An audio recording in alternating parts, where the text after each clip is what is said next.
Hello everybody, welcome back to Physics is Fun. As I promised, we will continue to learn about wave. So today we are going to study about progressive wave and stationary waves. What are these two waves? Progressive wave travels with time. Propagate means travel. No? So the progressive wave always move. It always moves with time. So if the x-axis is the time, so you can see the green and the blue waves here is moving with time. As compared to stationary wave does not propagate with time. So example is the red wave here. So how is stationary wave produced? So stationary wave is produced when two progressive waves superimpose. Okay, so this superimpose is called superposition. Right. It is produced by superposition of two progressive waves with the same amplitude, same frequency, and traveling with the same speed in opposite direction. Okay, let's look at these blue and the green waves. They are of the same amplitude, same frequency, and traveling with the same speed, but in opposite direction. So when they combine, see here, when they combine, the red wave is produced. So this red wave does not move to the right or to the left. So it does not move with time. So it is called stationary wave. What about mechanical and electromagnetic waves? Mechanical wave requires a medium to travel. Okay, so it needs a medium like solid, liquid, or gas to bring forth the energy forward. Therefore, it cannot travel through vacuum because vacuum there is no particle of the medium. Yeah, there's no particle of solid or liquid or gas. But electromagnetic waves does not require a medium to travel. So it can travel through vacuum. Does not need any particle to bring forth the energy. Mechanical wave is made up of vibrating particles of a medium, right? So this medium can be solid, liquid, or gas. But electromagnetic waves is made up of oscillating electric and magnetic fields which is perpendicular to one another. In another word, electromagnetic waves is made up of two components. The component of electric and magnetic field components, they combine to make electromagnetic waves. And these two components are 90 degrees to one another. Example of mechanical wave is water wave, sound wave, and seismic wave on the surface of the earth. But for electromagnetic waves, examples will be radio waves, light waves, and gamma rays.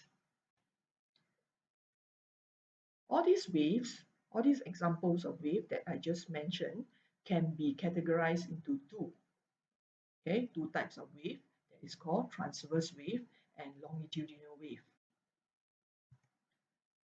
What is the difference between them? Let's look at this video that I've recorded. Okay, as you see, the slinky is moving left, right, left, right. Okay, left, right, left, right. So energy of the wave is transferred forward. But the movement of the blue raphia, okay, as compared to the direction of propagation of the wave, it is perpendicular. Alright, the blue raphia is moving left, right, but the wave is moving forward. So they are 90 degrees to one another. Okay.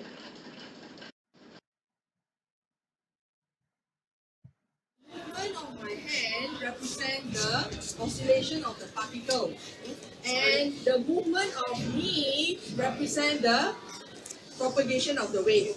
And these two are perpendicular to one another.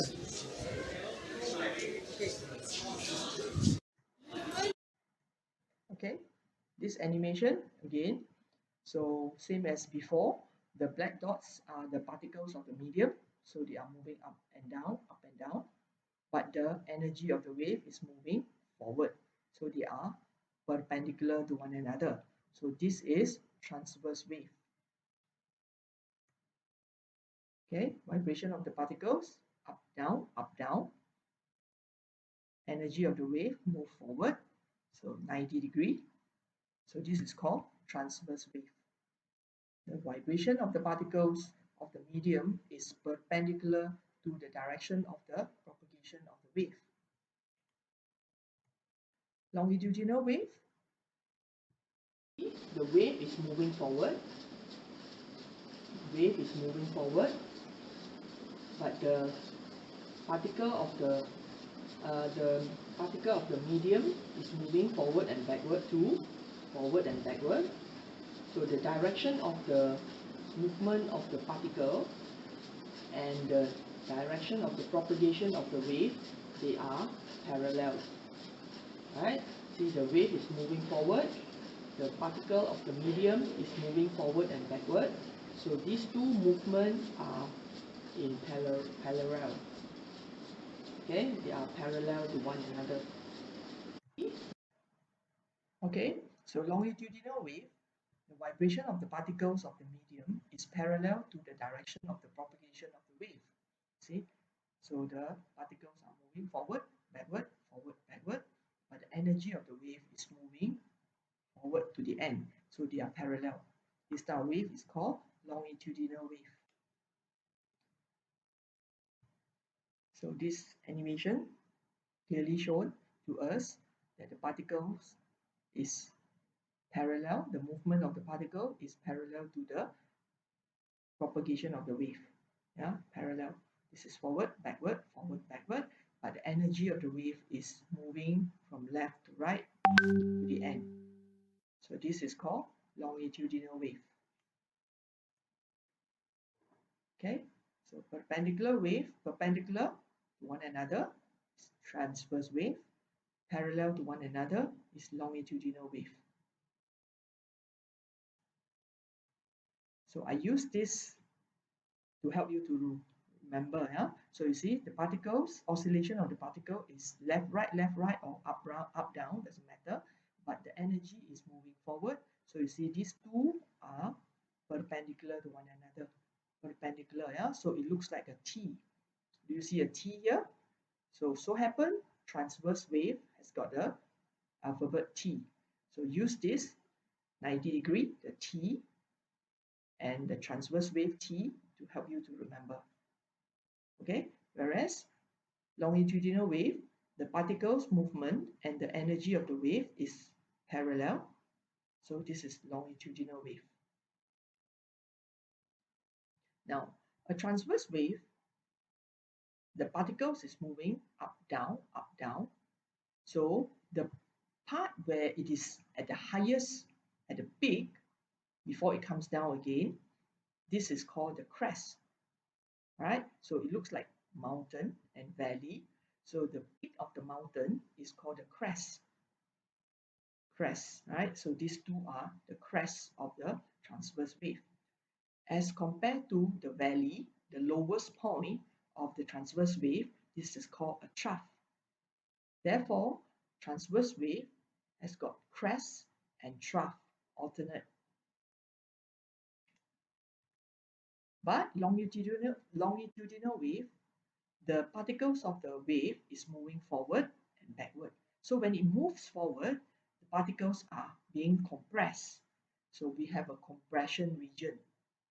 When the particles move backward, the particles move apart. So when they move apart, the region that's formed is called rarefaction.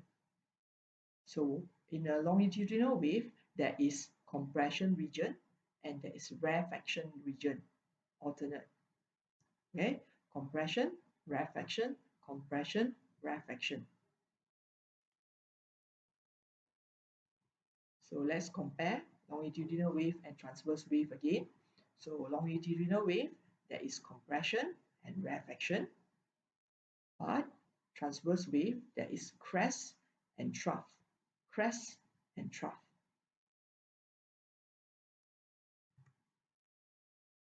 Okay, now the distance between compression to the next compression to the next compression, the distance is called wavelength. For transverse wave, The distance between crest to the next crest is called wavelength. We can also take the trough to the next trough. This is also called wavelength. So wavelength is the distance between two consecutive crests or two consecutive troughs for a transverse wave. For a longitudinal wave, a wavelength is the distance between two consecutive compression or two consecutive rarefaction. So of course, compression is a region, it's not one fixed point. So we take the center of this region of compression to the next center, to the center point of the next compression. So this is called wavelength. Similarly, if we take rarefaction, which is also a region, take the midpoint of the region of this rarefaction to the next rarefaction, the midpoint. So these two points, the distance is called wavelength. Okay, so we will stop here and we will continue again the next time. Bye bye.